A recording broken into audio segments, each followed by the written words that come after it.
Thanks for joining us for Ohio and Company. I'm Eve Mueller. We've got a fantastic show for you today. A new approach to becoming healthy, slow and steady.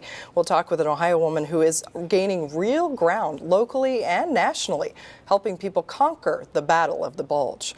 Also, you will beg your boss to have a meeting at this place. We'll take you to Spark Space in downtown Columbus. But first, Wade Meyer is back with something we call Inviting Conversations. Wade's an author, a teacher, a self-proclaimed conversation starter. And Wade, remind people, you were on the show last week, but remind people who maybe didn't see you what this is all about. Inviting Conversations provides a venue for people to have intelligent conversation.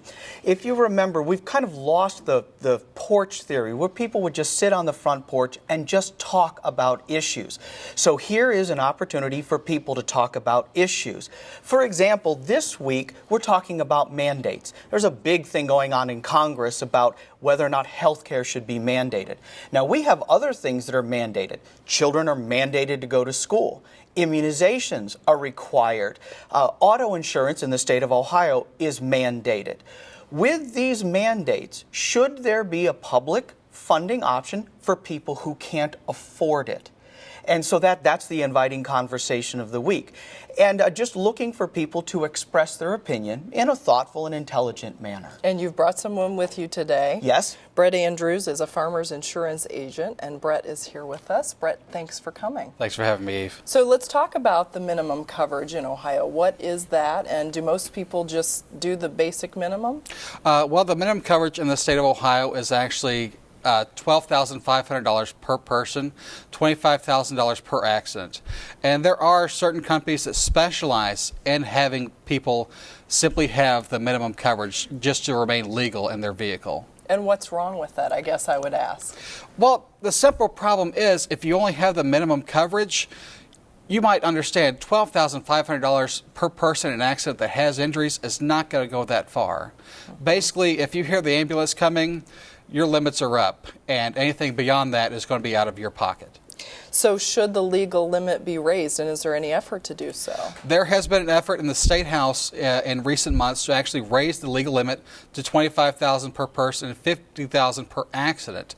However, there are certain companies that have been fighting that movement, saying that if you do raise the legal limits, we will raise our premiums so much that even more people cannot afford to keep minimum coverage. And I know Wade brought this up as part of his inviting conversations this week about the whole idea of should there be help for people who can't afford it. You know, there's been talk about health insurance coverage in Congress as they try to work out that and possibly requiring health insurance coverage, but there will be some help for people who can't afford that. Should that be the same way for auto insurance? I would say that everyone should have auto insurance. I think that whatever we can do to help people get that auto insurance would be fantastic. I simply believe that having just the minimum limits puts someone in more of a financial bind than they would be if they had something with higher coverage. And Wade, have you gotten some sound off from folks already on this topic? I've gotten a couple of pieces of a couple of responses back. One of them really led me to some misinformation that I shared with Brett. First off, I discovered that the legal limits in the state of Ohio were established in 1968, so they have not been changed in over 40 years. The other is that there's a misconception that if I'm at fault in an accident and my legal limit pays the $12,500 and their person pays the $12,500, but the bill is $98,000, I'll just bankrupt the rest out. You can't do that. If you are liable for that extra money, bankruptcy will not allow you to excuse that debt. That debt will follow you like an IRS debt. If you try and sell your home, you will have to pay your insurance debt. If you work and have wages in the future, they can garnish up to 25% of those wages towards that debt. So there's a real misconception about what those legal limits can actually do. But what do you say to those people who say, wait a minute, helping people pay their auto insurance? Why would I do that? Why should we do that as a society? Because having a car is an elective thing. You could take the bus, you could grab a ride with a friend. I mean, it's maybe not that simple as I'm saying, but why should we? possibly think about helping other people?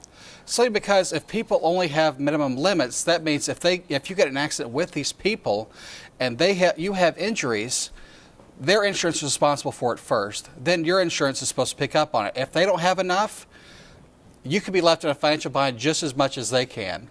That $98,000 judgment that Wade was just talking about, if your insurance isn't enough to cover it, you're left for the balance too, which means your medical bills can pile up and you only get paid out 25% of that person's income for however long it takes to pay off that judgment.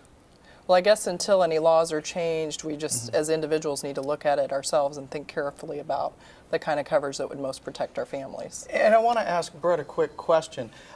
From somebody who has to pay the insurance bill, is it going to be preposterously more expensive to get higher coverage rather than just what the legal limits are? That's actually a common misconception about, well, if I just have state minimum coverage, it's actually cheaper than having coverage that I should have to begin with.